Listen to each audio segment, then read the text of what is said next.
Bom dia, nono ano. Vamos continuar com as aulas pelo WhatsApp mesmo, tá bom? Então, pega a apostila de vocês para acompanhar a aula. A gente vai iniciar agora o capítulo 4. Podem abrir a apostila na página 54. Arte e consumo. Vários artistas investigaram as relações entre as imagens publicitárias e as obras de arte, questionando o consumismo da sociedade. Elas nos fazem refletir sobre essa questão tão presente no nosso cotidiano. Será que a arte também pode ser consumida? Bom, vou lançar algumas perguntas para vocês refletirem. Como é a relação entre arte e consumo? O que é consumo consciente? A gente pode fazer essa reflexão de duas maneiras, né? Uma é enxergar as obras de arte, né, como uma forma de refletir sobre o tema consumo. A outra é que as próprias obras, elas são comercializadas. Então, a própria obra de arte se torna um objeto de consumo. Agora, as perguntas aí. Letra A. O que vê na imagem? O que você vê na imagem? Aí na página 55.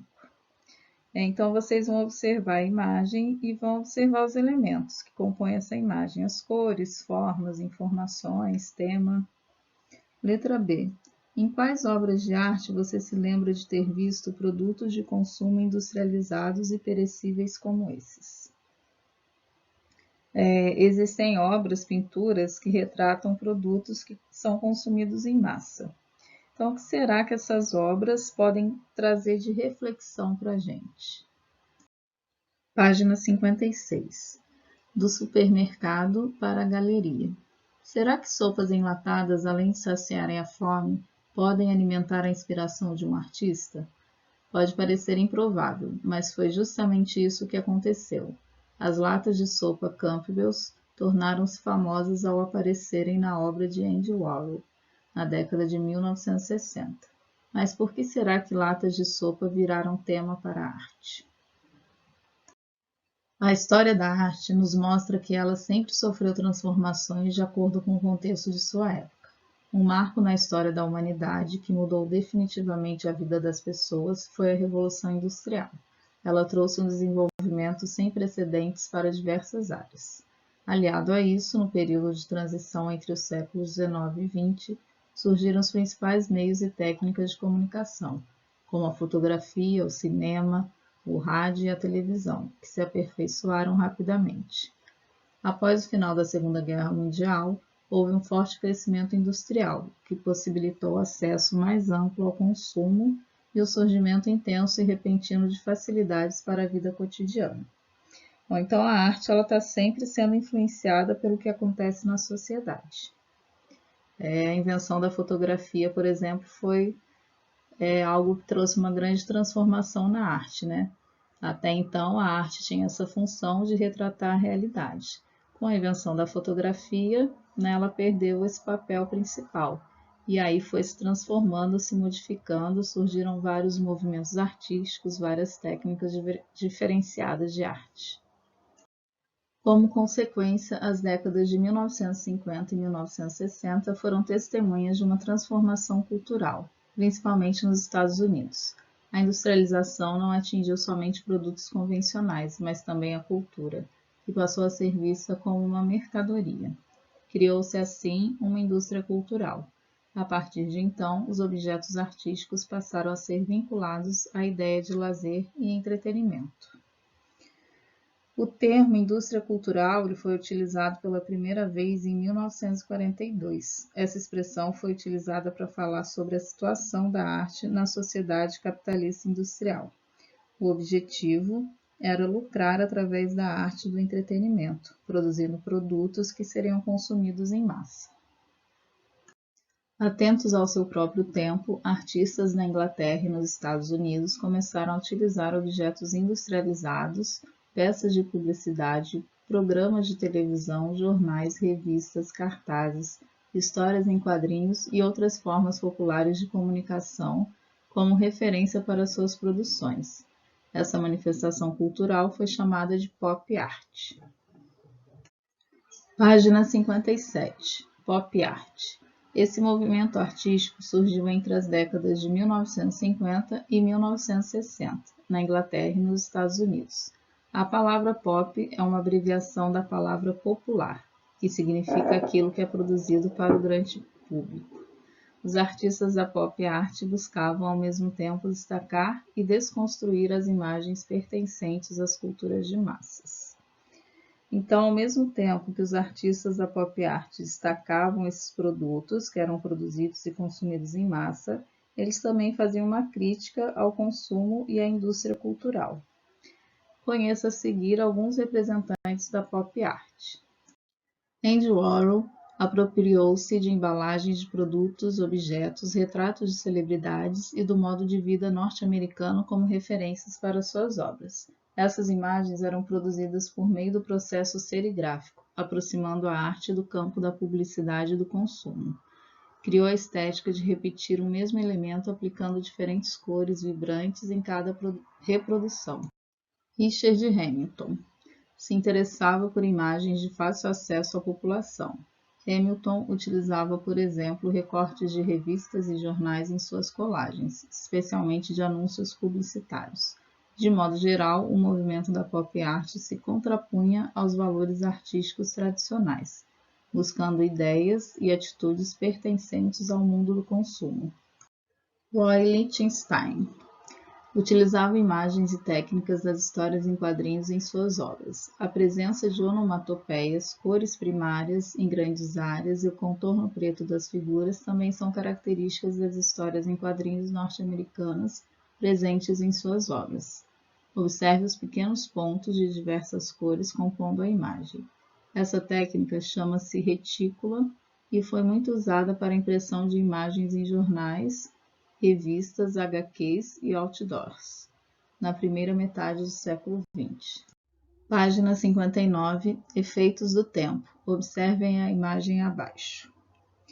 Qual a sua impressão em relação a esta obra de Andy Warhol? Então, como vocês interpretam essa oposição que ele faz entre os lados direito e esquerdo da obra?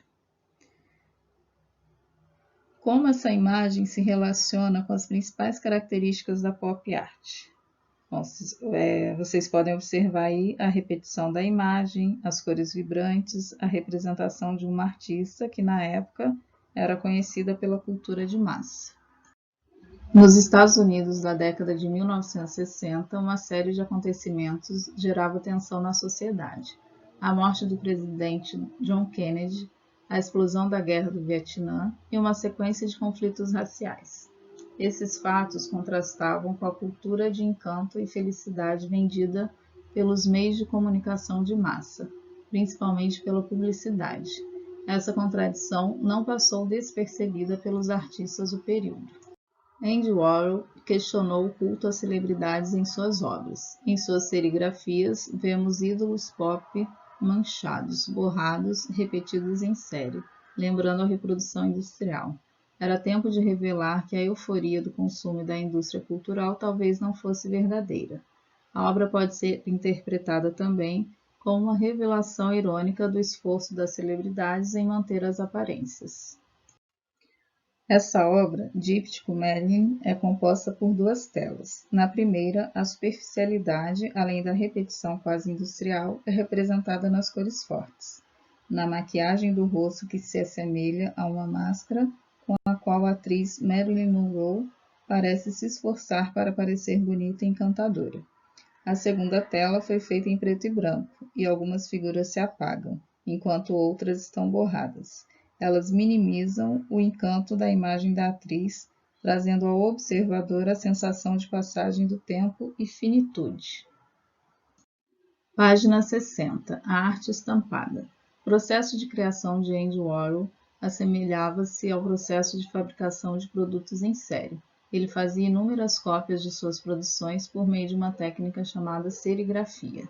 Os temas para suas produções eram retirados do cotidiano, da observação do que estava em evidência com relação ao consumo de sua época. Aqui nessa obra vocês podem observar algumas características da pop art, como a repetição e as cores vibrantes. Serigrafia. A serigrafia é um processo de reprodução de imagens que pode ser feito em superfícies variadas como papel, tecido, madeira e outros materiais. No cotidiano, ela é muito utilizada para fazer estampas em camisetas, por exemplo. Na serigrafia, utiliza-se uma tela específica, em que a imagem é gravada por um processo fotográfico. A área gravada deixa passar a tinta para imprimir a imagem. O restante da tela é impermeável, ou seja, não deixa passar a tinta. A tela pode ser usada inúmeras vezes, por isso essa técnica facilitava a reprodução em série das propostas artísticas de Andy Warhol. Página 61. Olhando para a história. Uma das principais críticas da pop art era em relação ao consumismo da sociedade na segunda metade do século XX. Em diferentes épocas, a arte questionou e criticou a relação das pessoas com os bens materiais, a riqueza e as aparências. A partir do final do século XVI até o início do século XVIII, um tema do gênero natureza morta, chamado vanitas, tornou-se popular, especialmente na Holanda. Por meio de representações simbólicas, essas obras pretendiam salientar a finitude da vida em contraste com a durabilidade dos bens materiais. Dessa maneira, criticava-se o apego da sociedade à riqueza e ao desejo de possuir objetos valiosos, uma vez que demonstrava a inutilidade de acumular tesouros materiais diante da certeza da morte. Essa obra é um exemplo desse tipo de pintura chamada vanitas. Natureza morta é um gênero da pintura onde são representados elementos da natureza fora do seu ambiente natural, associados a objetos inanimados, como copos, talheres, vasos, jarras, garrafas, mesas, toalhas. Então, um exemplo de natureza morta é a representação de flores num vaso, por exemplo, ou frutas em cima de uma mesa, dentro de uma fruteira, representação de uvas junto com taças e garrafas de vinho. Então, são alguns exemplos de natureza morta. Para compor uma vanitas, eram usados diversos símbolos, como os exemplos abaixo. Poder, representado por coroas, tiaras, medalhas e espadas. Riqueza, representada por moedas, pedras e metais preciosos e tecidos requintados. Prazer e luxúria, representados por taças de vinho, espelhos, flautas e cartas de baralho. Perecividade, representada por flores frescas ou murchando, bolhas de sabão, relógios e ampulhetas. Imortalidade, representada por livros. Finitude, representada por crânios e ossos humanos. Para finalizar, a atividade que vocês têm que fazer é da página 58. Tira foto de todas as atividades, dessa de hoje, das atividades anteriores, e me manda pelo WhatsApp. Preciso dessas atividades para eu fechar a nota de vocês do segundo bimestre, tá? Qualquer dúvida, me procura no WhatsApp. Beijos e até a próxima.